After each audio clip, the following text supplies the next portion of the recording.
dar continuidade com a Maria Luísa Ramos, que é cirurgiã plástica também, é membro titular da Sociedade Brasileira de Cirurgia Plástica, mestre em Medicina pela USP e doutora em Ciências pela Unifesp. E há 18 anos faz reconstrução da mama e vai falar dessa doença e de como a mulher lida com a reconstrução da mama.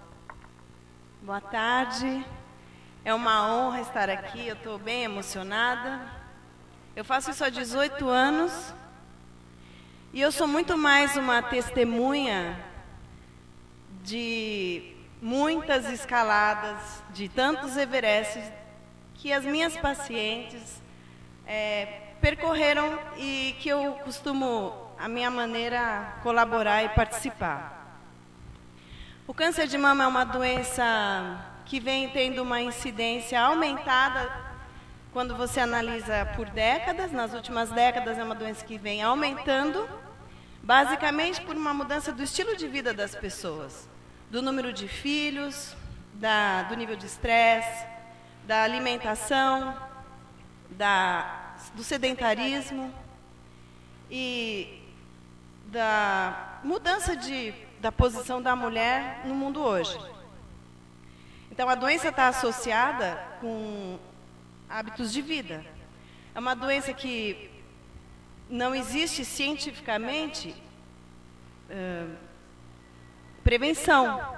Ela pode ser prevenida, aparentemente, se a pessoa evita o tabagismo, pratica esporte, se alimenta bem, tem controle do nível de estresse, controle da exposição hormonal, mas basicamente é uma doença que tem diagnóstico precoce.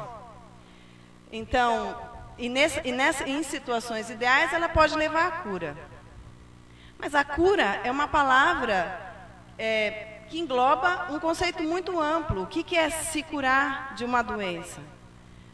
Então, a reconstrução de mama, ela traz a ideia de que a pessoa possa recuperar ou adquirir uma nova condição depois do diagnóstico. O tratamento do câncer de mama ele é multidisciplinar, ele precisa do cirurgião, do enfermeiro, do radioterapeuta, do oncologista, da nutricionista, do psicólogo, do assistente social e de todas as outras áreas que acompanham a medicina. É uma doença complexa, mas a cirurgia, em geral, ela é vista como uma grande agressão. Cirurgia está associada com imperfeição, com mutilação, e a reconstrução ela tem que entrar nesse quadro todo como alguma coisa que vai associar à cirurgia a ideia de cura, não a ideia de mutilação. A reconstrução ela vai trazer de volta um volume, uma forma, uma simetria, uma harmonia do contorno corporal, que às vezes a mulher nem tinha antes do próprio diagnóstico. Ela pode ter uma condição estética até superior numa situação ideal. Mas, basicamente, ela não deve reconstruir apenas a mama. Ela tem que trazer, e esse é um objetivo muito mais ousado, ela tem que trazer a noção de integridade para aquela pessoa. O ser humano íntegro, ele está muito além da presença de uma ou duas mamas ou nenhuma mama. Mas faz parte do conceito da integridade física ela permanecer com atributos e um contorno corporal que ela tem, que inclusive lhe traz identidade como indivíduo, como mulher e como mãe. A reconstrução da mama ela tem que ajudar na ideia de que a identidade de mulher também vai ser preservada ou refeita no momento da reconstrução. Porque ser mulher é também muito além de ter uma ou duas mamas, ou nenhuma. É algo muito mais complexo, mais sublime, mas não se pode negar que faz parte da condição feminina a presença das duas mamas. E assim também a identidade maternal, porque a mama é um símbolo da nutrição perfeita, completa, e a mulher perde essa identidade também no momento da doença. Então a reconstrução é algo muito pretensioso, porque ela não intenciona só trazer volume, forma, simetria, um bom contorno corporal. Ela intenciona que a pessoa recupere ou crie, porque às vezes isso nunca nem existia, que ela crie, então, esse conceito de integridade, de identidade feminina, de identidade maternal, que é uma dádiva que é própria da nossa condição de mulher. Uma coisa que é muito comum é, no momento do diagnóstico, então eu posso fazer a reconstrução quando a paciente faz a mastectomia ou faz uma retirada parcial da mama, eu posso fazer alguns anos depois, quando ela não tem mais a mama. É muito comum, quando eu faço a reconstrução que a gente chama de imediata, a paciente vem para mim com aquela expressão escrita assim: por que eu? Por que aconteceu isso comigo? Então, é importante desmitificar que se a gente imagina, então isso eu conto, eu falo, é uma coisa que eu repito toda a consulta. Num estádio de futebol com 100 mil mulheres, se você considerar a vida toda delas, até 80 anos de vida, 10 mil vão ter câncer de mama nesse estádio. Então não é você num estádio de futebol, você adquiriu aquela maldição. É uma doença muito prevalente. Então esse porquê eu, ele está acompanhado de uma situação de vitimização muito grande. Aconteceu comigo. Ou porque eu mereço, ou porque eu fiz alguma coisa de errado. A pessoa ela não se apropria ainda da condição. Quando a doença, quando ela chega para mim na consulta da reconstrução, que eu tenho que explicar para ela que existem muitos tipos de reconstrução, que reconstrução pode fazer usando algumas partes do próprio corpo, como o abdômen, como as costas. Reconstrução pode usar implantes. São múltiplas cirurgias em geral, né? Cirurgias complexas, de grande porte às vezes. Não existe solução mágica, não existe solução imediata. Então eu me sinto no meu papel muito como uma mãe e a paciente como se fosse a minha filha, e eu explico para ela: olha, vai demorar, vai vir aqui muitas vezes, vai doer um pouco, a gente vai ter que operar de novo para depois simetrizar o outro lado, vai ficar tudo bem, eu vou estar sempre com você. Esse é o meu papel, é o de mostrar que não existe recompensa imediata, que na escalada daquela Everest tem um pedaço daquela montanha que eu vou estar com ela. E em termos pessoais, então, eu sou muito mais uma observadora de todos esses. Eu não tenho uma história muito impressionante para contar. O meu papel ele é muito mais confortável. Eu tenho para contar algumas histórias que são fruto do segundo porquê. Porque no primeiro porquê ela fala, por que eu? Ela é a vítima. Quando ela faz a reconstrução, quando ela passa por todo aquele processo da quimioterapia, rádio, e ela então venceu, quando ela chegou no cume, ela tem um segundo porquê eu, que é então o de se apropriar do seu poder de autocura. Então, é uma condição nova, porque ela escalou aquela montanha, ela venceu aquele cume. E, em geral, essa hora, eu estou terminando a reconstrução. Faz tatuagem na areola, faz um detalhe de uma cicatriz, é a hora do refinamento estético. Então, é uma hora em que eu sempre falo, vamos abrir um champanhe, porque hoje é uma hora de comemorar, porque é o dia que tudo aquilo acabou. Eu tenho um paciente que fez diagnóstico de câncer de mama aos 11 anos de idade e fez uma ressecção parcial, tirou um pedaço. Aos 14 anos a doença voltou, ela fez uma mastectomia. E aos 16 ela veio para mim pedindo fazer uma reconstrução. Então ela passou por toda uma avaliação, aos 16 anos eu consegui uns implantes especiais no hospital público que eu trabalho, fiz uma reconstrução que deu certo, em várias etapas. E quando só faltava a reconstrução do mamilo, ela me ligou, porque ela tinha meu telefone até, para me dizer que não ia na cirurgia, porque ela estava grávida aos 17. Então as histórias são muito particulares.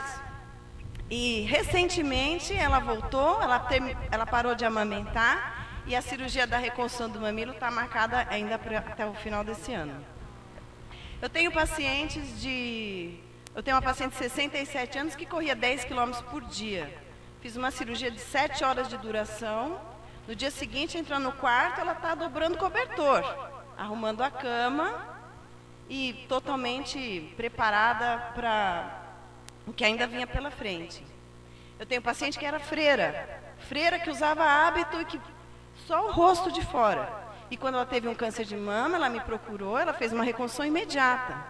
Uma pessoa que não tinha nenhuma exposição da sua figura pública, mas intimamente não se sentia preparada para estar com a deformidade que a mastectomia pode causar. Eu tenho um paciente que faltava 3 meses para o casamento, com 27 anos, descobre uma doença de 8 centímetros de extensão, e que a preocupação dela era o vestido.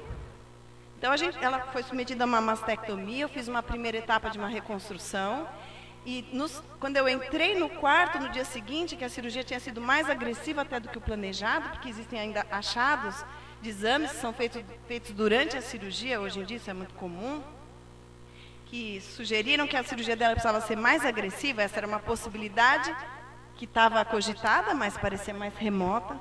Mas, enfim, a hora que eu entrei no quarto e perguntei, como você está?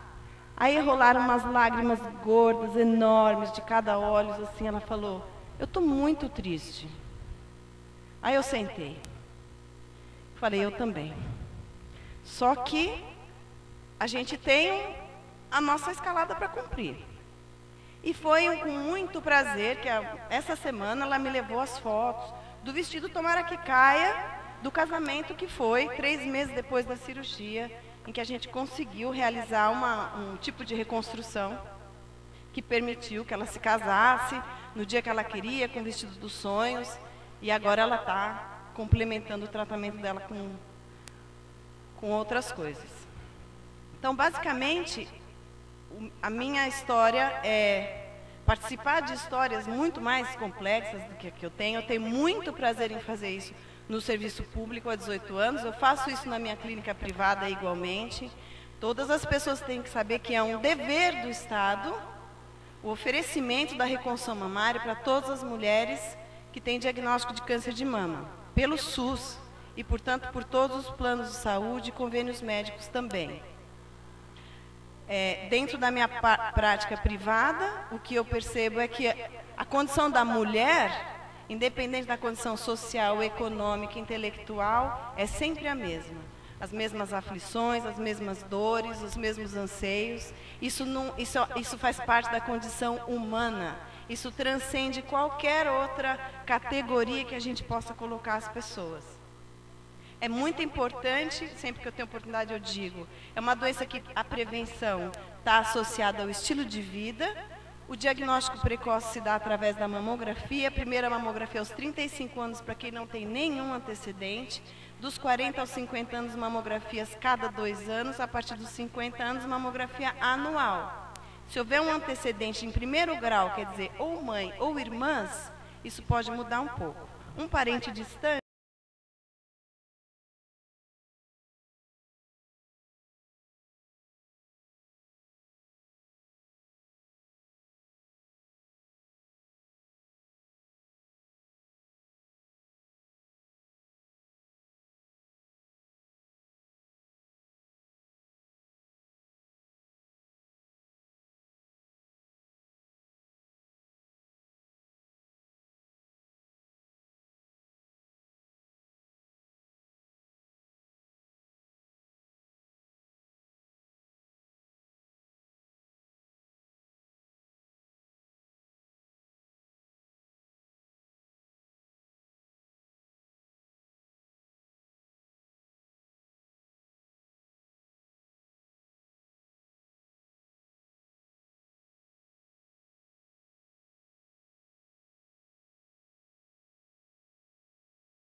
uma cirurgia bilateral, porque a doença tem uma característica de bilateralidade que vai até 30% dos casos, de 10% a 30%.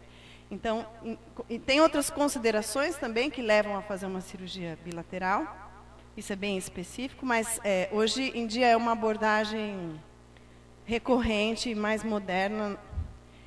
O que convém, que a Vânia falou e que convém lembrar, é um princípio de Hipócrates, de 500 anos antes de Cristo, de que o tratamento não pode ser pior do que a própria doença. Então, o câncer de mama é uma doença em que o tratamento em si ele é muito mais penoso e custoso do que a presença de algumas células com um comportamento anormal dentro do corpo. Mas essa é o caminho para a cura física, né? Existe a cura, como ela disse, emocional, a cura mental, a cura espiritual. Mas a cura física, ela exige esse tratamento muitas vezes penoso. Você é a favor de quando a pessoa tem uma porcentagem de que ela vai ter câncer de mama, já tirar logo a mama? Por exemplo, Angelina Jolie, a famosa, pronto. Tem que existir um critério muito grande de avaliação. Quem é candidata a esse tipo de cirurgia? Mas você acha que isso é válido? Em determinadas circunstâncias específicas é válido, mas não é uma conduta generalizada. Em casos em que há uma mutação de um gene específico relacionado ao câncer de mama e de ovário, em casos de um antecedente familiar muito evidente. Então, isso é avaliado pelo oncologista, existe um estudo genético, isso não pode ser banalizado, mas existe espaço para essa conduta também. Bom, obrigada. Obrigada a você.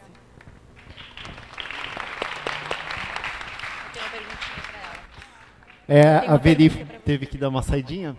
Então, assim, eu vou aproveitar para algumas... Oi. Vamos lá, desculpa.